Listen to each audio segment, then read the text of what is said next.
Hello, ladies and gentlemen, women and children, dogs and pets, men and their sons they take to the wrestling events. You are now tuned in to the Wrestling Podcast live from the Supreme Court courtroom, 808s and chair shots. I am your host, Jeff, joined as always by Ms. Condoleezza Rice and Neek. Y'all say what's up to the people. Hi. You mean the federal courtroom? Yes, no, it is federal courtroom. You're right. You're in the federal courtroom. It's federal now. It's federal now. Yeah, it's fair case. Shout out to you. Jesus Christ. All right. How y'all week, man? How y'all doing? I'm alive. I'm here. Okay, all right. It's positive. It's positive. Nick, how you doing? I'm chilling until next week because NBA All-Star Weekend next weekend. You going to All-Star Weekend? Yep. You be careful, brother. I got the homies in Indianapolis. I'm good. Okay, all right. I'm just telling you. Indianapolis. I'm in good hands. Okay, all right. All right. As long as you know. I know. I know. Shout out to my people in that listening. Shout out to Coach Wayman. Shout out to Nationwide Mike. I know y'all listening. I know y'all watching. Okay, all right. You can follow the show on 808s and Chair Shots on the Instagram and the Facebook. On the Twitter, we are 808s and 808s and Chair Shots. No, 808s Chair Shots. Pardon me, messed it up for the first time because there is a character limit on the Twitter or X user names. Now, it is a lot going on in the world of wrestling and entertainment and wrestling and boardrooms and text messages and all the above. We're going to start off on some fun stuff, though. My favorite PLE or pay-per-view of the year just passed, the Royal Rumble. And one of us had the opportunity to actually be there live. Shout out to you. So, kicking it over to you, tell us how that went down. And you got the swag. I did. I went to the Superstore, which we'll talk about that in a moment. Okay. But, yeah, no, it was the whole thing is a good experience. It was a good experience. Very 10 out of 10. I have one complaint. Well, I would have had that regardless of whether I went in person or not. But it was a 10 out of 10 experience for me. Like, thankfully, before I even get into the show, thankfully, the things that went wrong it wasn't WWE, it wasn't Royal Rumble, it wasn't none of that. Like, I had to wait in line. Like, I was in line for parking for like an hour. Like, that's the worst thing that happened. Yeah, I missed like whatever the kickoff initial show was before the Women's Rumble, whatever they did before that, I missed it because I was waiting to park. But besides that, like everything was great. I wasn't next to nobody stinky. They had plenty of merch booths. Like everybody around me was pretty much well behaved. Like at any wrestling show, you get your hecklers. But for the most part, like that was a little bit annoying, but hey, it's wrestling. And it was Gasparilla. Like we've been partying all day. Like it was a fun experience. Dope. Yeah, like being in that big, I didn't realize how big Tropicana Stadium was until I got there. Okay. Or Tropicana Field. My bad. I didn't realize how big it was until I got there, but being there amongst so many people there, all for the same reason. Yeah. All for the same reason. I will say this. There were a couple really big pops. Like they're the ones we see on TV all the time, like the LA Knights, CM Punks. But one that, and I know we have to talk about it, because I wasn't expecting it. I hadn't been keeping up with TNA. I didn't even know she had lost the belt. But at the beginning of the night, blew the lid off the place. Naomi, like I think the only person who maybe got a bigger pop might have been CM Punk that night. I think yeah. Like I came home. I didn't watch it immediately. I watched it the next day, but I came home and I watched it on TV. And like, there's what you hear on TV is a lot different than what's actually happening in the arena. Like those chants for her went on for a while. They were very loud. And I had on earplugs and I was like, damn, Like we loud in here. But yeah, no. The women's match. Oh, Jade got a pretty big pop. She did. Yeah. She did. That translated on TV. Yeah. Yeah. Yeah. No, the women's match, and there's something else with this I want to talk about too, because like there were pops and then there were non-pops, non-reactions that like when you see it on TV, it's just like, oh, okay, whatever. But then like actually being there and seeing somebody just like not get any type of reaction, or worse yet, and this happened, I don't know if y'all could tell on TV, but there were some entrants in both the men's and women's rumble where we couldn't tell who they were. Even though the music was playing, we couldn't tell who they were until like their name popped up somewhere. And then if it wasn't who we thought it was, or if they weren't like a bigger name, like you could kind of feel the air just let out. Yeah. That happened with both of the KC Squared girls in the women's rumble. Because when I can't remember which one of them came out first, but like they have a countdown at the beginning of their theme music, and we don't see that on TV usually. Okay. So like people in the crowd was like, "Oh my God, who is it? Who is it?" And then they run out, and it's just like, oh. Like, not to say that they're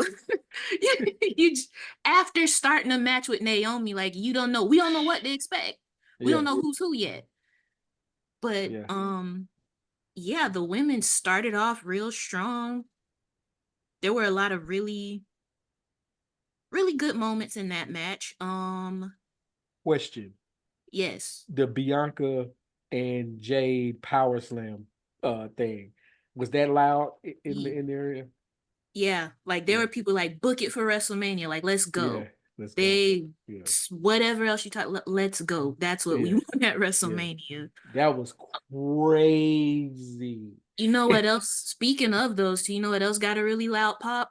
When Jade threw Nia over. Yeah. No, I don't, because we already wasn't expecting her to show up, number one. But her getting in and then doing that within like the first few minutes. Right. Just take all of it. Take all of it. Yeah, they got. But yeah, the women, they definitely, in my opinion, they stole the show. They were a strong start to the show. And then one thing, two complaints. My first complaint is I didn't understand the match order. I understand having Cody win be the final. I understand having that be the final thing of the night. That made sense.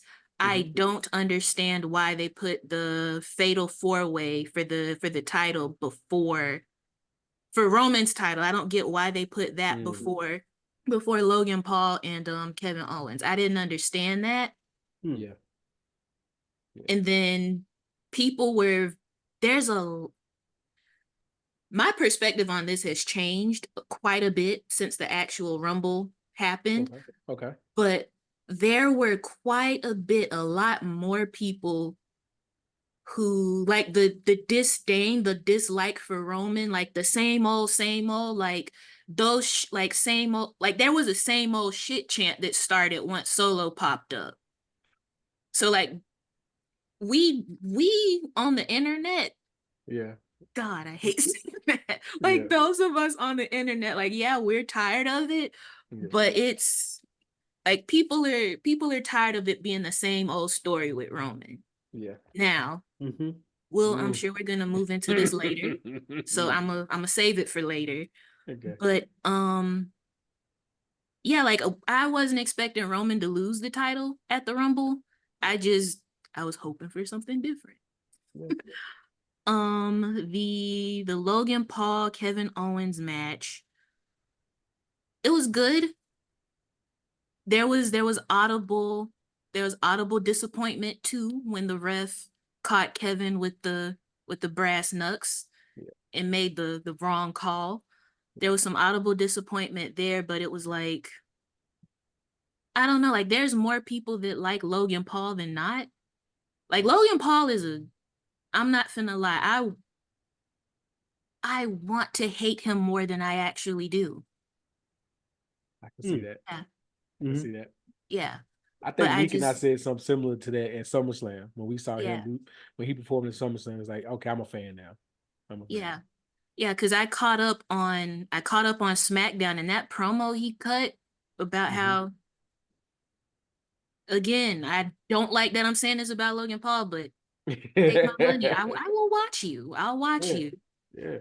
I'm And with you on that. then to wrap it up, Okay. the men's rumble, this was my second complaint. It kind of went exactly how we thought it would. We all this was my overarching complaint. My initial was that it was too predictable, the overall show.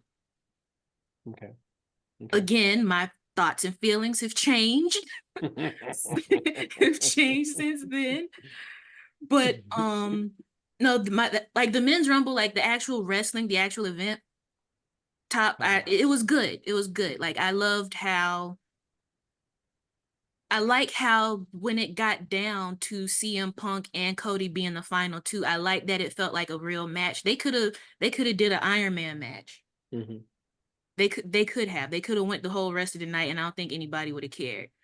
And then two, also, despite the fact that we kind of already knew Cody was gonna win, there was still like that suspense, like, maybe CM Punk steals it from him, you know? Yeah. But thankfully in CM Punk's case, not like thankful he's injured, but like he would have had to give it up anyway with the type of injury he has. True. So I thought, made the right call with Cody being the winner. And then two, those are my, before I wrap it up, I want to go back to what I was saying about like non-pops and non-reactions. Okay. One that kind of like, that just kind of like, it was one of those, the air just kind of went out the room. And this is too, because they changed his theme music. It was Karrion Kross. Yeah. He didn't get no type of reaction when he came out. Like at first, like I said, the music hit and we didn't know who it was. And then it was because he got new music. Yeah. Then it was revealed it's Karrion Kross. And then people just like, whatever, next one. And then I don't know if this a third complaint. I'm so like, the more I think about it, the more I think like, and it's not even like a complaint. It's just like, did y'all notice this? But during the women's match, like they were waiting like the full 2 minutes between entrance. And then with the men, like it got sped up. Like they were going really fast. Yeah. It felt like it. I feel like I think they, with the women's going there full time, and then you had a championship match, and then you had Logan Paul. I think they were speeding up. Because you all was there almost 5 hours, right? It was a good 4.5 almost. Yeah. I think the show started at 7:30. I remember I got to my seat right at 8:00. And then I don't think I got to my car till like midnight. And I started walking when the show was over. So like the show ended at like 11:30, 11:45. And then Cody talked to us for a little bit. I was about to ask. Yeah, he did. Because it's Dusty Country. Like I was gonna say, true. Like my mom, when she was like a teenager, she would go watch Dusty Rhodes down at the Armory. And now here I am, an adult. I'm going to Tropicana Field to watch his child win the Royal Rumble. It's a great story. Man. Which it really is. Shout out to Mom. Or so we thought. Yeah, shout out to Mom. Rest in peace. Rest in peace. But yeah, like that's my overall review of the show. Okay. I did, like I said, I went to the superstore. I got me a hoodie. Yes, I got a hoodie and 2 shirts. I got an LA Knight shirt and I got a Royal Rumble tank top. Okay. Speaking of, I went the following day in the afternoon. So the Rumble was Saturday. I went Sunday afternoon. On my way in, there was like a line of people waiting outside with cell phones, and I'm like, there's no, like, this parking lot is not full. Like, there's no way the store is packed. Like, why are we waiting in line? And then, like, as I'm walking up to approach the door to see, like, are they gonna let me in? Yeah. Out walks LA Knight. Like, I saw LA Knight in person. Like, he just walked right past me. Like, he was very friendly, very cordial. Yeah. I didn't know what was going on. So, like, I didn't get no pictures and nothing. She was like, "That's LA Knight." All right. Like, oh, hey, how you doing? And then he just kept going. And I'm just like, wow, I didn't even know. And then, like, once I got inside, I didn't really get to interact with them because they were doing a live stream, and I didn't want to wait around too much. But Big E was there too, and he's a very big man. So, but yeah, the whole experience, like the whole in-person aspect of it was great. Yeah. My only real complaint was the fact that at that point in time, things were a tad too predictable. Yeah. They were still entertaining, but predictable. Oh, so y'all got any? I'm usually not that long-winded. No, you're good. that was because we needed that. Yeah. I was wondering, like, because I remember at SummerSlam, Brock stayed in the ring. Remember that? Brock stayed in the ring for like 5 minutes after the match. It was just laying there, and people were like, "Is he retiring right now?" Like, because it felt weird. So that was the after show for us. I was wondering what happened after they went off air. I know it wasn't a match, but like, did somebody come out, talk, or Cody just cut a promo? It was kind of cool. I guess you could call it a promo. He talked to us about his dad and finishing the story and how it feels good to be, how we made it Cody country for him, which honestly, 10 out of 10, I would definitely do it again. If anybody deserved that moment, is definitely him, and St. Pete at that. So that's St. Pete. Now, speaking of finishing the story, let's get to how things unfolded afterwards. Okay. So, all right. Cody wins the Rumble. We pretty much assume it's going to be Cody Roman Mania. And we assume it's going to be CM Punk Seth Rollins Mania, right? That was the safe assumption for everybody. Oh, but my guy Punk does what he's been doing a lot here lately. I'm a little concerned. He tore his pectoral muscle, I believe, or something like that, during the Rumble. Biceps. He is out. His second tricep. It was the other. In AEW tour 1, it was the other one on this time. Damn, that sucks. So he's out 4 to 6 months. So we're looking at best case scenario, August SummerSlam for him. Is his big return. That could be good. Perfect birthday present for me. So I'm, I don't know where SummerSlam is going to be, but what else? I think it's end of July. Yeah, it's usually end of July, first weekend of August, which is my birthday is the 5th. So yeah, I'm always there for it. Yeah, so that happens. And then stuff just starts to spiral at that point.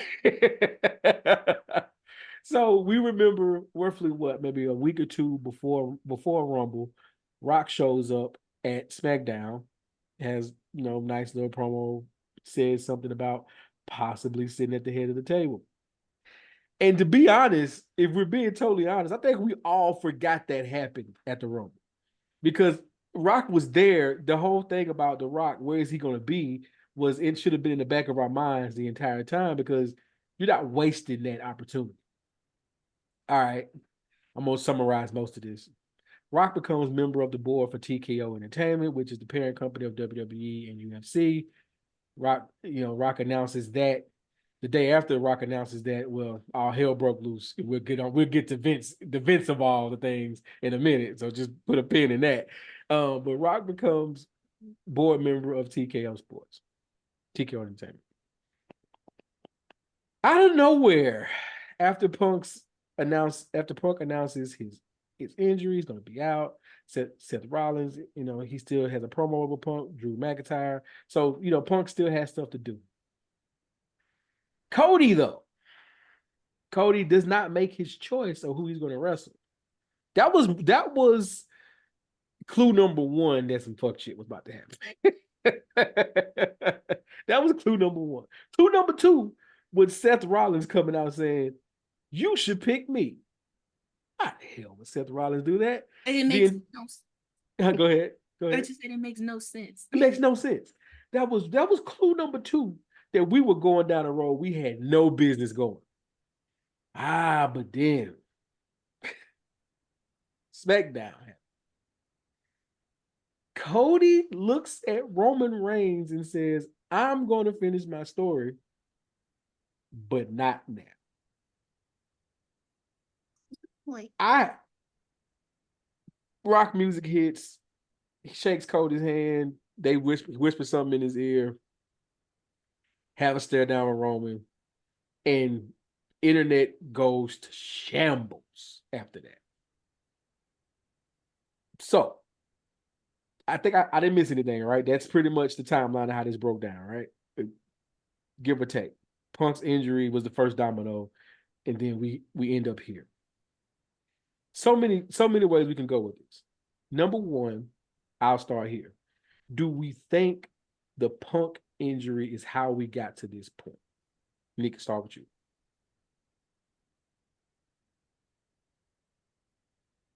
After looking at reports, does the injury have an effect on it? Kinda. Yeah. But from all the allegations and what has been said on the dirt sheets or whatever, it was bound to happen regardless. And it feels like The Rock and Roman is going to happen. Either way, it was going to happen regardless. But I don't know what they're going to do with Cody. They're going to push Cody back like what he is now. From what I've been reading, it's just been a lot of information coming out, and we don't know the clear decision. Was it made before Royal Rumble or was it made after Royal Rumble? That's what I'm waiting to hear from. What do you think? yeah. I'm a second Neek with that one, because I have been hearing that this was the plan all along, which is why The Rock showed up at the SmackDown before, like SmackDown, like the 2 weeks before the Rumble. Like that's what yeah. So that's what I had been hearing. But do I think CM Punk's injury was the catalyst for this specific part? Like with The Rock just taking it from Cody? I don't think CM Punk played a part in that. If it ends up with Cody facing Seth at the Rumble at WrestleMania, then I think CM Punk's injury had something to do with that. But as far as it being The Rock, I think that was its own thing already. Ooh, Okay. I personally think with Rock coming back, they were in a tough spot anyway. Because here the match should have been last year, if we're being honest. But whatever happened, happened. Writer strike happens this year. Rock doesn't have any movies going on. You have a chance to make the biggest match in the world. Because it is on paper, it is the bigger match. The Rock, the biggest star in Hollywood versus the biggest star in the business, who is his cousin, and they have this whole tribal storyline, tribal chief storyline that we all knew was the culmination of this story. However, I'm not the biggest Cody Rhodes fan. I think I said that on here. I dig it, I respect it, and I understand who he is. But the problem that the WWE had, was you have to do the match. So you either had to have Roman wrestle twice, Saturday night and Sunday night, or Cody had to play the backseat. Now, I'll say this. I do think Punk's injury is the reason why it happened the way it did. Because I truly, truly, truly believe that we were going to get Cody Roman Saturday, Cody wins the belt, or Rock Roman Saturday, and Cody ends Mania as a champion because Roman is tired. He gets to play the "I'm tired, I was beaten" card, so the rematch happens at SummerSlam. You know what I mean? Like, they had a way to do it where he doesn't look weak, and you had a way for Cody to win his belt and carry off to the sunset. But I do believe Punk's injury threw that off, because you have to have somebody for Seth. You have to. And you couldn't, which to me, you could have pivoted to anybody, but I didn't think they wanted to elevate someone and cost Seth, because the end result to me is we're just kicking the can to SummerSlam. That we're going to get Punk, Seth, SummerSlam, Roman, Cody, SummerSlam. Now, with that being said, The Rock inserts himself into the championship match. We know that.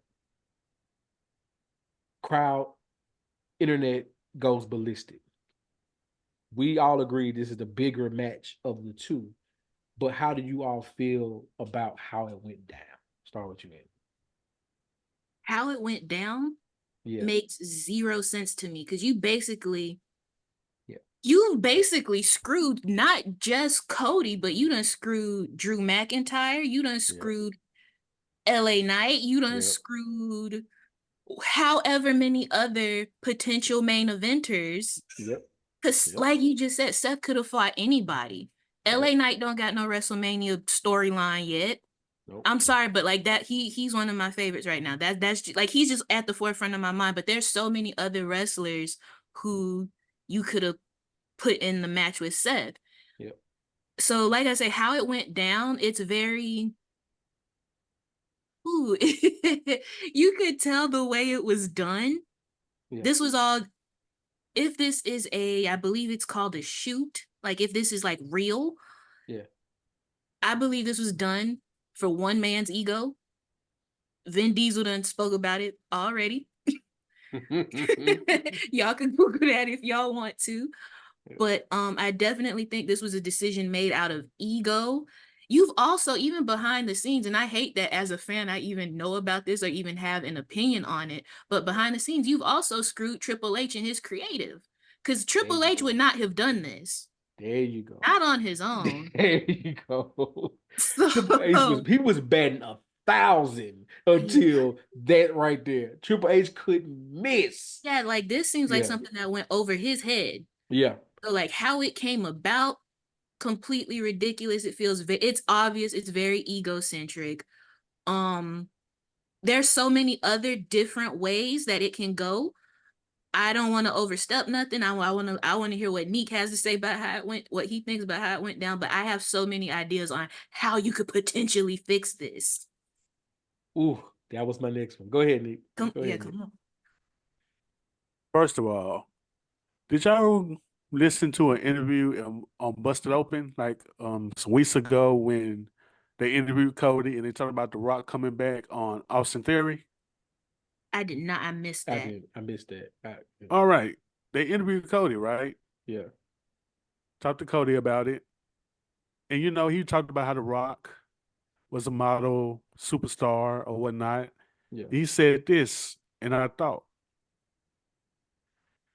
with that said, though, this is his quote. With that said, no matter what he said, what anyone asked me, anyone who did confront me on it, I said I'm not flinching. I feel like if The Rock and I were in the same room, he would expect nothing less from me. End quote. With that being said, the WWE made that man flinch on live TV. After winning the Royal Rumble, and he's automatically supposed to get the main event title shot. Yes. How they did it was just terrible. And when you go back and look and you hear The Rock's and we just say, we want to come back and want to do something groundbreaking. Well, you just did. Yeah. You just did something groundbreaking. You just made people. I'm sorry. You just made the Royal Rumble winner whole thing just go disappear like this. Yeah. Like now that's gone. Yeah. For nothing. And it feels like a power move because I know Andrew just brought this up, but remember back Black Adam? Yeah. Remember how he went behind other people's back to get this done instead of putting it on Shazam? He made his own movie. Mm-hmm. Remember how he wanted? I didn't know that. He wanted the whole DC universe for himself, and he wanted to control that. But they gave it to James Gunn. Yeah, it's over with for DC Universe anyway, though. And it's over with DC Universe now. Yeah. So it's a pride thing, like Andrea just said. So looking at it from my perspective and everything that's going on with The Rock, it just feels like a pride move and a money move at the same time. I hate it happened to Cody. It's just bad right now. And Triple H has to watch his back because if he does something that The Rock doesn't agree with, He's on the board now. he's on the board now. The dude that's held it down dealt with Nasty Man Vince and Crazy Man John Laurinaitis for all this fucking long. Now it has to deal with The Rock. Mm-hmm. And then I don't mean to cut you off, but to add on to that, it's like, because it's really just The Rock throwing his weight around at this point. That's really Exactly. all it is. Because you lost the DC Universe. Black Adam was a flop. Your sitcom that got canceled. The writers are striking. You can't be big man in Hollywood no more, but you could be big man in WWE. Yeah. So I hear y'all. I'm done talking. Thank you, y'all. Andrea. I hear y'all. I do. But could it be more than just Rock, though? What you mean? Hear me out. This is what happens when there's too many chefs in the kitchen. TKO, the board of TKO sees this as a business first. We know that. Nothing wrong with that. So, of course, they are going to go, this is the 40th year, the 40th Mania. They're going to go for the biggest match possible. And if we can get Rocky to do one match, it's got to be against Roman. So I get the reason why they're doing it. It's just, and I don't think it was just Rock. I do not think it was just Rock. I think it was that entire board that, because now that Vince is gone, yes, Triple H is in control of creative, but the buck doesn't stop at Trips. It's Trips. Remember how it used to be? If it was Vince, everything stopped at Vince. Trips still reports to that board. There's like the UFC reports to that board, the same board. Triple H reports to that board. So it's a little bit different. So to me, it feels like Rock may have got into somebody's ear, or somebody got in Rock's ear and said, this is the first one. This is the first Mania since the merger, since the forming of this new corporation, and you're on the board. Let's make it a big one. So this also has ramifications to me about, and I think this kind of speaks to what you were mentioning about how they could fix this, because now Elimination Chamber doesn't mean anything. Because if Cody's going Seth, Roman has Rock. What's the purpose? What's the purpose of the men's Elimination Chamber? So, Intercontinental Championship. They can't do Gunther like that, because Gunther should have been elevated. Gunther was the right choice. If we were just going to stay the course and do Cody Roman, Gunther was the right choice to beat Seth. To be honest, he was the right choice to beat Seth and relinquish the IC title and walk around and be Gunther 2 belts, however you want to do it. But he was the right choice to beat Seth. So now let's fix this. I'm always about, we have problems, let's fix the problem. Because we can talk about Rock and whatever the hell he just did all night. But how do we fix this? Start with you. Andrew, start with you. Oh, there's so many ways. Talk about it. Wow. What we could do is you could have I've been thinking about this all day. You could have Cody be like, what the hell am I thinking? And insert himself back in the match, and it'd be a 3-way. We could do that. Or, because I'm hoping Hulu didn't cut nothing out, but from what I saw, Rock and Roman, they didn't have no words on SmackDown, did they? They was just the face off? Just face okay. Yeah. For all we know, they could be in cahoots. Yeah. Let's make it Cody versus the Bloodline again. In some kind of way, he triumphs and he beats the both of them. Something else we could do. Yeah. Not have it at WrestleMania. You really want to make some money? Y'all still got that Saudi deal, right? Yeah. The Saudi Arabians would pay out the ass for that, for Rock versus Roman. And then that way, at the next Saudi show is a little ways away anyway. You could build it and make it a real storyline, and not just, ooh, big match, let's do it. You know, like there's so many different ways that this could go. But as of right now, and like Meek said, like you pretty much made the Royal Rumble not mean anything. The Elimination Chamber has no purpose now. Right. So like I said, so many other people got screwed behind this one decision. It's going to take some creative thinking, but you could fix it. Okay. I kind of dig the idea of maybe Rock and Roman being in cahoots or something, or maybe have, I don't even know, but some kind of way it needs to be WrestleMania for Cody. Cody needs to have like a WrestleMania moment that is not with Seth, because we don't see him beat Seth 3 times already. It would be obvious. It like, I know Cody is supposed to finish the story, but right now it's looking like any way they go, it'll be like a here nigga damn type of situation, you know? And I don't want that. I don't want that. I don't think he wants it either. That's exactly how So, it'll be. yeah. So yeah, that's the clip, by the way, for the show. That's the clip. All right, because I think you just knocked Nick out. So I got how. you just go on. Yeah. Here's how one way I would fix it. If you stay the course, we know, well, I gotta say we know. Betting odds are that if it's just Roman and Rock, Roman's gonna win, right? There's no way they put that belt on Rock, right? He doesn't need it. It doesn't make sense. Like, what's the purpose? I would actually, I'm sorry, but like I would love it if Roman beat Rock, because I don't want to see Roman get sunned either. Like, we already complaining about Roman being a part-timer. He finna lose to somebody who don't even wrestle no more. Come on now. So and that's a board why, member at that. shit. So to me,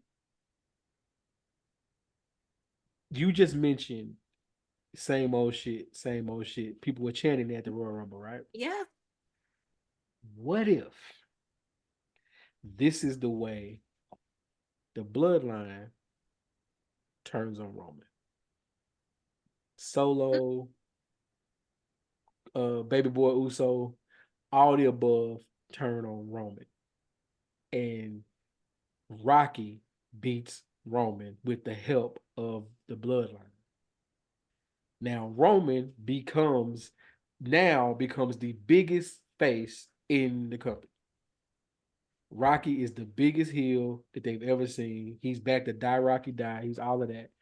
And he has the bloodline. He goes back to Nation of Domination Rock, corporate Rock. He gets to cut promos. He gets to carry the belt in different places. He gets to be a 2024 version, a heel. Now he can't keep it up long, because God knows we don't want to see too many more Rocky matches, right? But he gets to, basically, we get to reset Roman, make Rocky the biggest heel, keep the bloodline storyline going, but give it juice, because now it's main event Jay and his cousin Roman against everybody. That's one way to fix it. One way.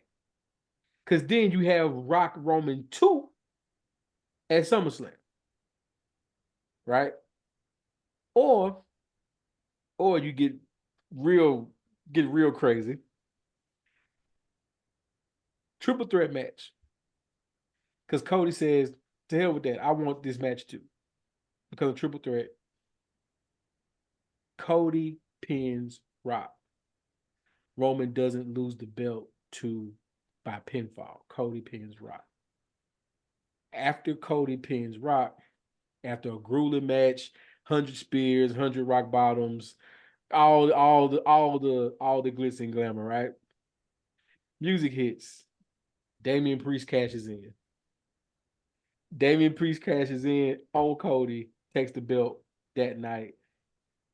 It's like the NWO, when Hogan turns on the NWO, people throwing shit from the crowd. You get to make Damian Priest matter. He becomes the biggest heel. Roman and Rock get to go off into the sunset, right, without any problems. They can come back and have their one-on-one match in Saudi at Money in the Bank, or hell, even SummerSlam. But it becomes a thing, and now Cody gets to chase Damian Priest. And because normally after WrestleMania, there is a transitional champion, right? So Cody gets to chase Damian Priest. They get to make him become a thing. Judgment Day becomes a thing again, because Lord knows they're suffering right now. Best thing about them is R-Truth. And you get to make them a thing again. Cody gets to chase him for the belt, beats him, and gets to be champion, a proper champion, but he doesn't beat Roman Reigns. And you get to keep Roman Reigns that mystique that he has, because they obviously they want that to stay around. What do you think? I would be for that. I think The Rock. I think at this point he should lean into it because there's no. You can't just turn around and say, "Oh, well, I'm sorry. Here, take it back." Like you lean into it. Make it feel real. You know, make it believable. But I wouldn't be too mad at that. I wouldn't be mad if Damian Priest cashed in and the Judgment Day attacked say The Rock won the match and then Damian Priest attacked a beat up, battered Rock. Like I wouldn't be mad at that either. Like there's a lot of. Go ahead. No, I was just saying there's a lot of people, like I keep saying it, like there's a lot of people who got screwed with this decision. So like there's because of that, there's so many different ways you could rectify it, but hey, we're not on the board. We don't have $30 million. So what the hell do we know? We just watch it. And Damian Priest had that damn briefcase for it's about to be Money in the Bank. On here. It's about to expire. Almost a year. Yeah. And so they got to do something with that. Damn, man. Nick, what you got? You didn't give yours. How can they fix it? I really don't have a way to fix it, but I got a real interesting way to make that match interesting. Okay. So Rock, Roman get to fighting, blah blah blah, yada yada yada. The Rock is about to win. All of a sudden, there's an extra Samoan in the corner, and it ain't Solo. The other. You know who it is, right? The free agent from MLW, Jacob. Give me Jacob Fatu right in the corner, and he's the new member of the Bloodline. Roman keeps the belt.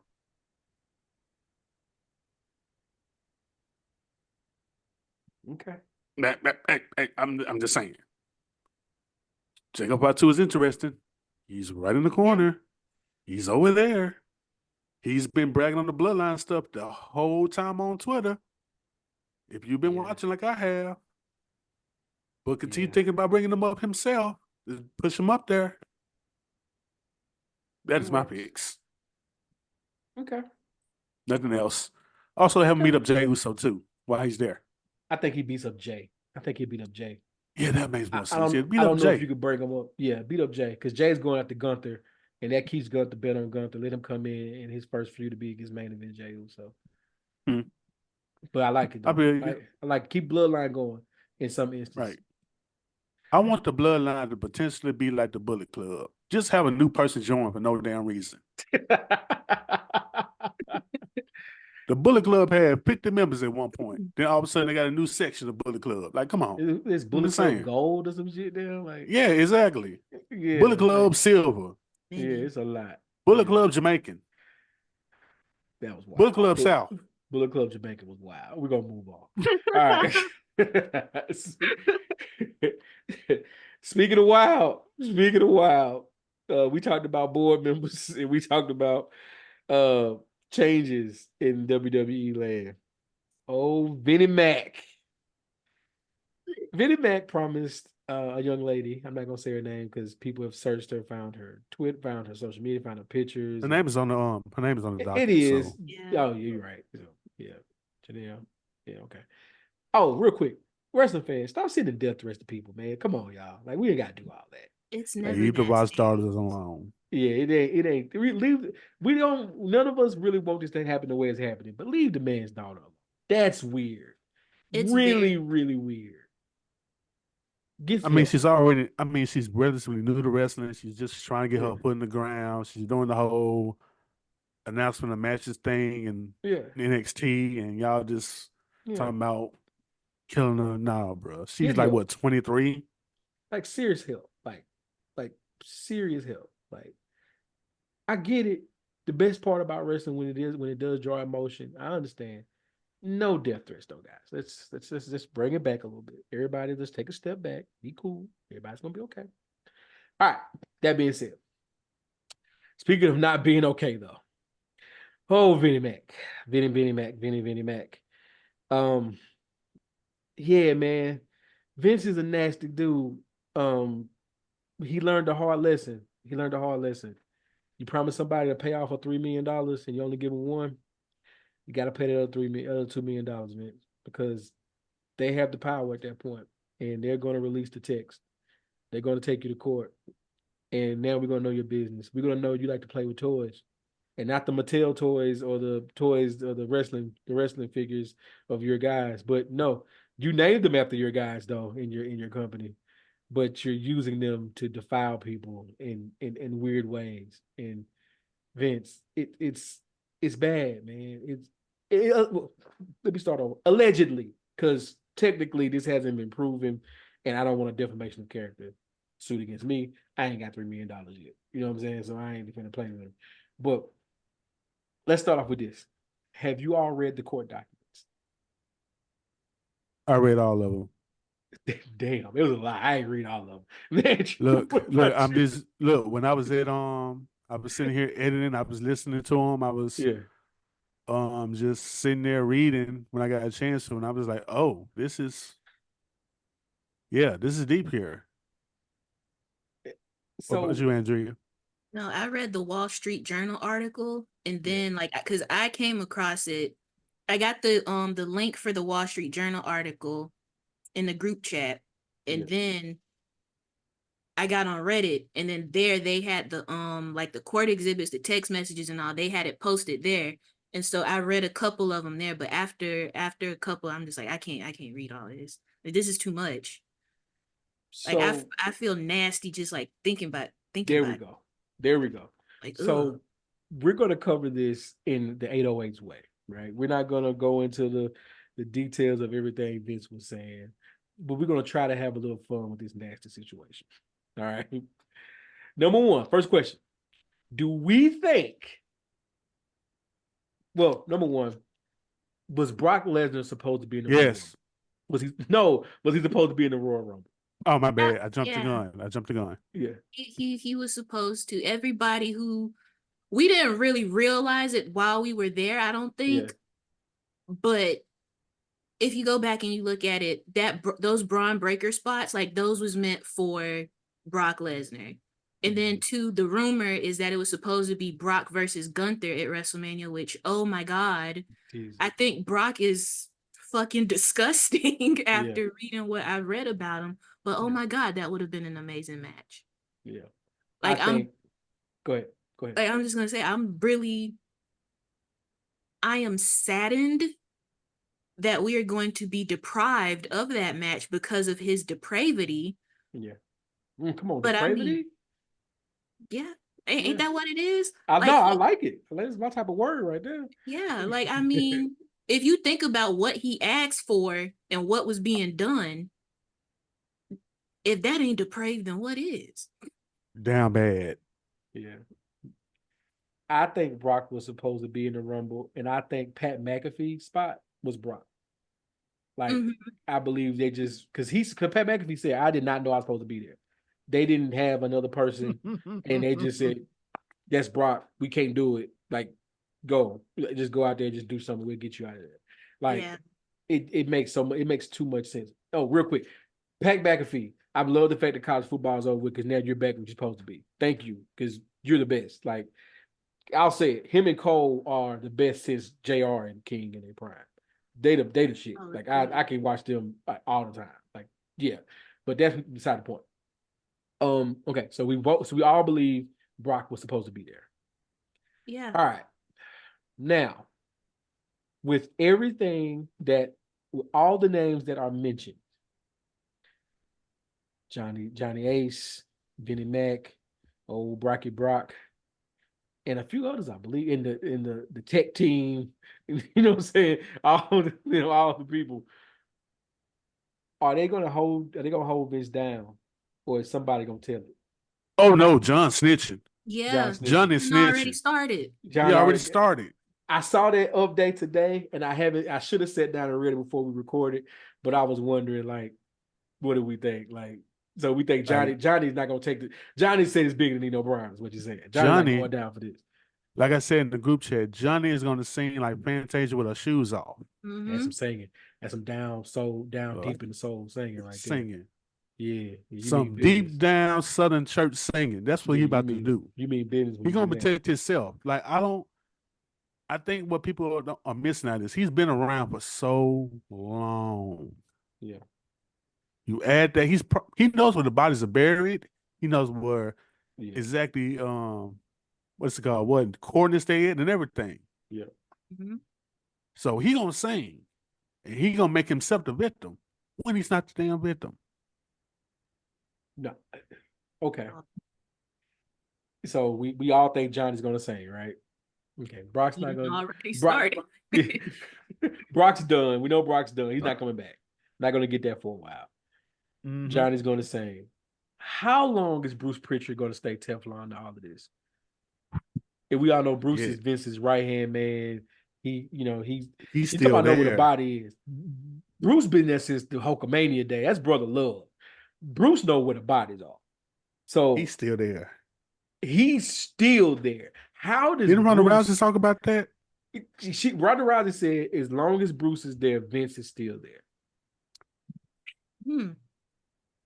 How does Bruce stay Teflon to all of this?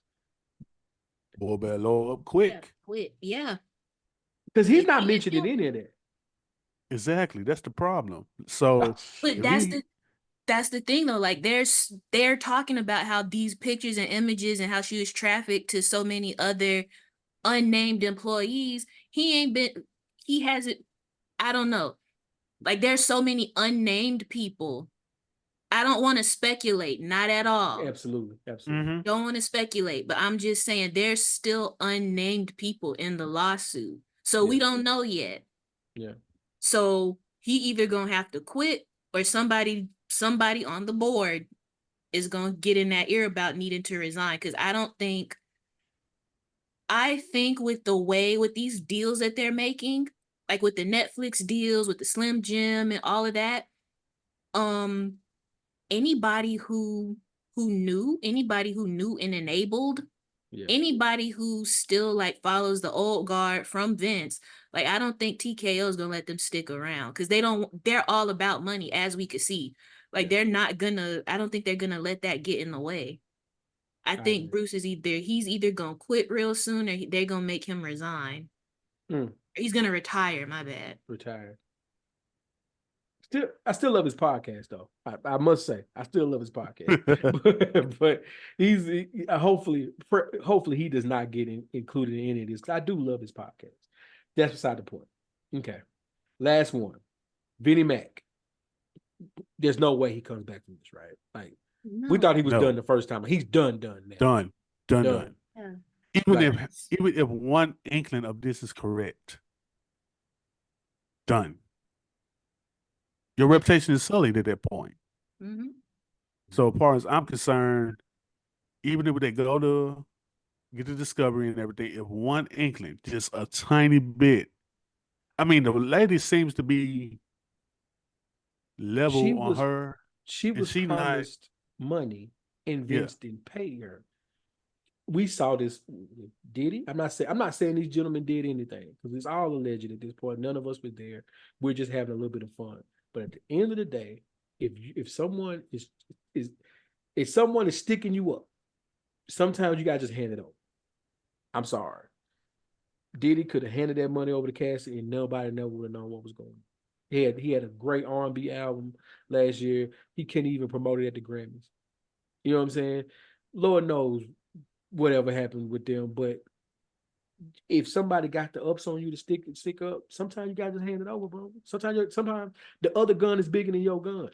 Vince, get that lady that $3 million and shut up. Let her go. Because even if she was complacent in this, even if she wanted because some of those text messages read real weird. Like if I'm being honest, those text messages read real weird. So even if she was in on it a little bit, you owed her 3. You gave her 1, so you knew you owed her the money. Give her the money, bro. Because now you about to lose it all. I think for me, when I looked at the NDA situation, it was WWE didn't know anything about it.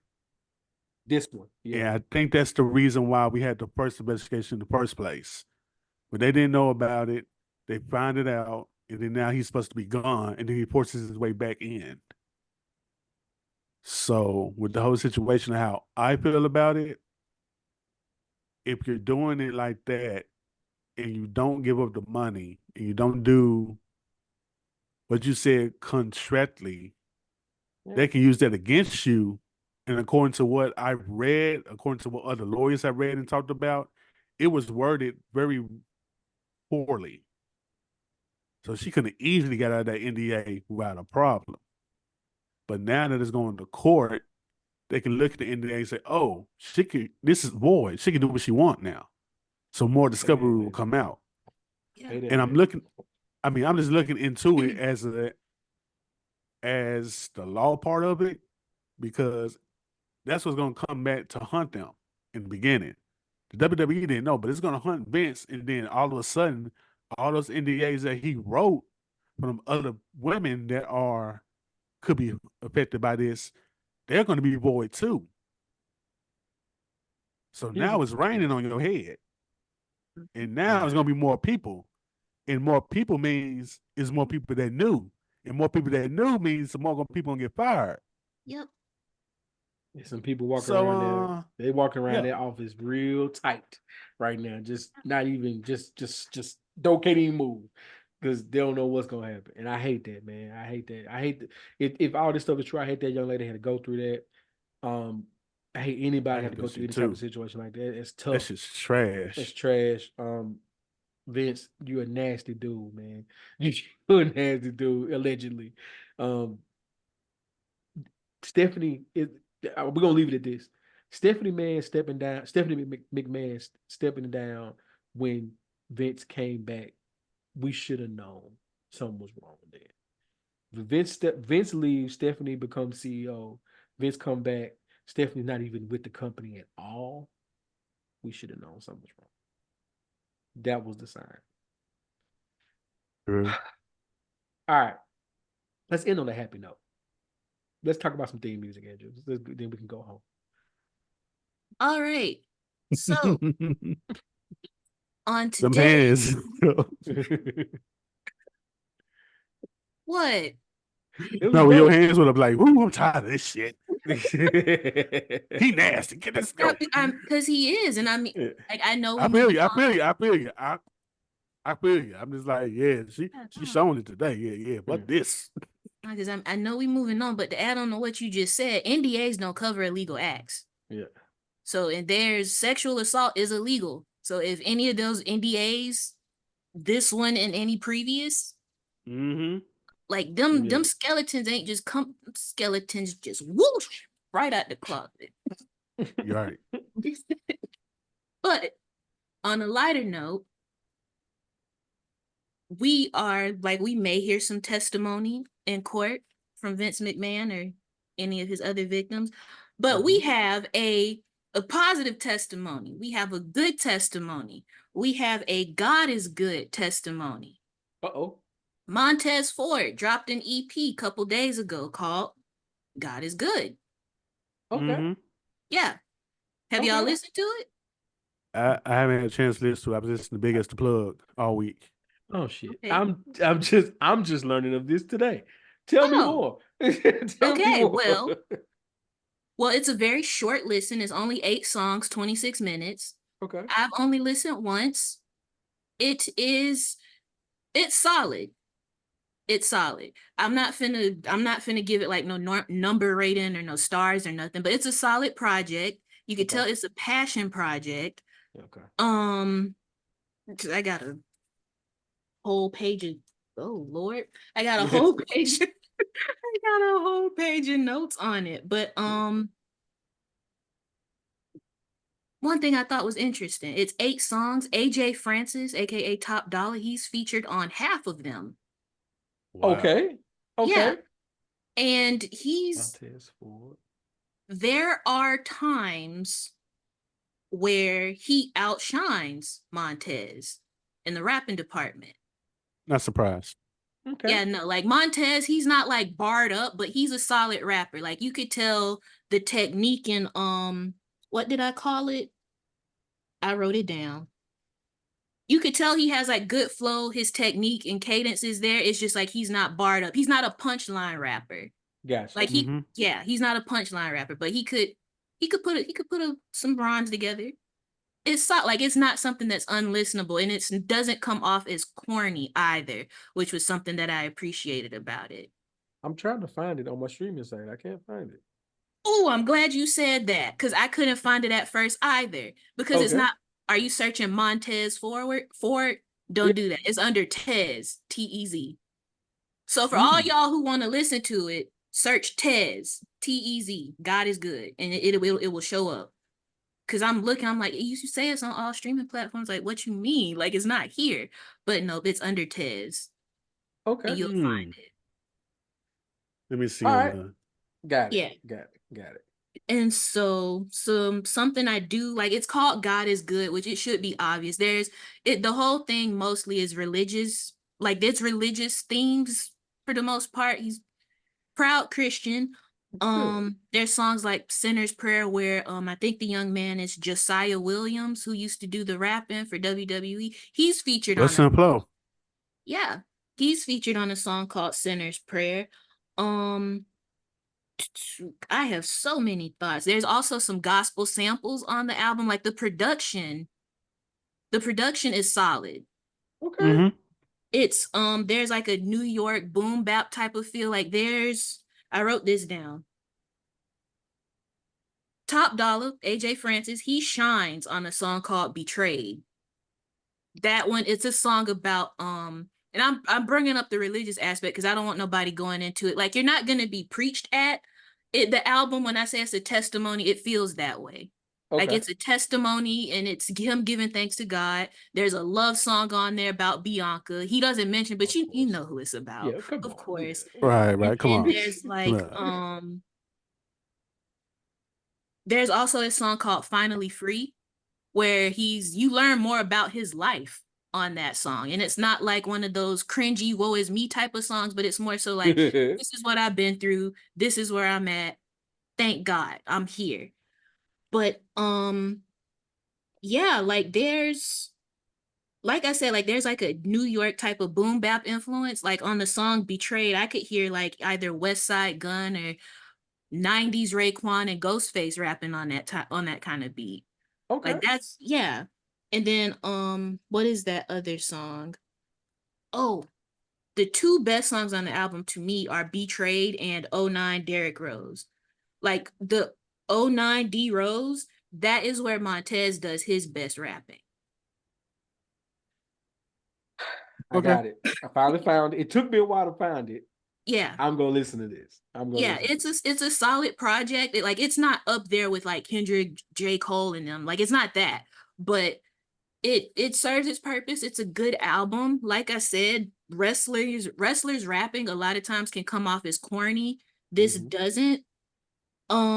Something else I wanted to mention too, like I said, it doesn't, despite the fact that it is a faith-based album, it comes across like he's vulnerable and open on some songs, but like I said, it's not woe is me, it's not cringy, it's not sappy. It doesn't come off as pretentious or preachy, even when he's reciting Bible verses. Okay. So yeah, it's a good album.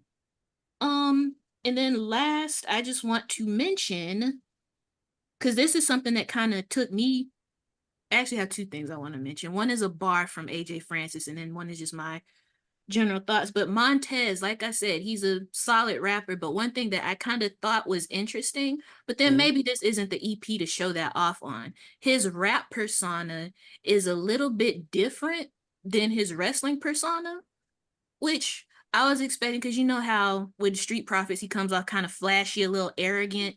Yeah. As a rapper, he's a lot more laid back, a lot less arrogant, except for on 09 D Rose. Like I said, that's like one of the best songs on the EP. But it's a lot less flashy and arrogant, a lot more laid back and thankful. So you get to see an opposite side of him. I'm here for it. And my last point, out of all the lyrics, this one took me out. Okay. On Betrayed, our good friend AJ Francis raps, like Paul Heyman, man, I'm real wise. And like his hedges, my homies, they for real died. Not funny that his homies died, but Paul Heyman's edges are died though. Yeah. I like it. Yeah. I like a good boy. I like a good boy. Okay. Yeah, like then the thing is that stood out to me because his bar before that was the real lies, real lies, real lies type of deal. I'm like, that's corny. Oh boy. But then he followed it up with that, and I'm like, you know what? I'll let you have that. Ooh, that realized Let you have that. that realize stuff been kicking people's ass for a lot of years, man. Yeah. We gotta get that out of there. We just gotta get that out. Yeah. But like that was to me, that was one of the only like corny moments. And I'm just like, you know what? But it was followed up by a bar. So and it wasn't even Montez, it was Top Dollar. So I'm gonna let you have that. Yeah, But like I say, it's a really good album. okay. It took me a minute to find it, but I got it. So when we get out of here, I'm gonna listen to it. So yeah, it's 26 minutes. You'll be fine. It flies by. Also, to our listeners, I would like to know if you've listened to it, what do you think? There we go. Be respectful. Please, everybody be respectful. Everybody. Nikki, you be respectful. I'm gonna be petty. You got something to say to people before we get out of here, man? Who, me? Everybody. Okay. Oh shit. I really don't have much to say, honestly. Really don't. For the first time ever. Mark it down the history book. Wow. I'll say this. This was a fun show. Always great to talk wrestling with the homies, so I'm always good with that. Thank you everybody for tuning in and listening. Thank you to the YouTube. Yeah, subscribe to our YouTube, man. Like we doing this and we putting this great content out, and the show's only getting better. If you've been here the entire time, you know we pushing, and we getting this better. So yeah, like it, subscribe, comment. You know, let us know how you feel about Montez Ford album. I will be checking in about that as well. Yeah, man, we gonna keep on growing, keep on putting this dope wrestling content out. Before we get out of here, Andrew, you got something to say for the people? If you worked hard for something, don't let a bald-headed wannabe movie star take it from you. I'm just saying. You know what? Yeah. That's how we end the show. That's it. Y'all be good. I'm sorry, I didn't mean to hit you in the crossfire. But you're not out here just deboing people's stuff, okay? Exactly. Don't take it personal. She wasn't talking to you. Like, you didn't catch it straight. Meant for you. It's like when you were talking about people driving Infiniti at that time, and I drove a damn Infiniti. Like, you know what I mean? It happens. You know what I mean? So, on that note, and then hey, look, he come back. Dubai, man. Y'all have a good night. Thank you for tuning in. We gonna get out of here. Peace.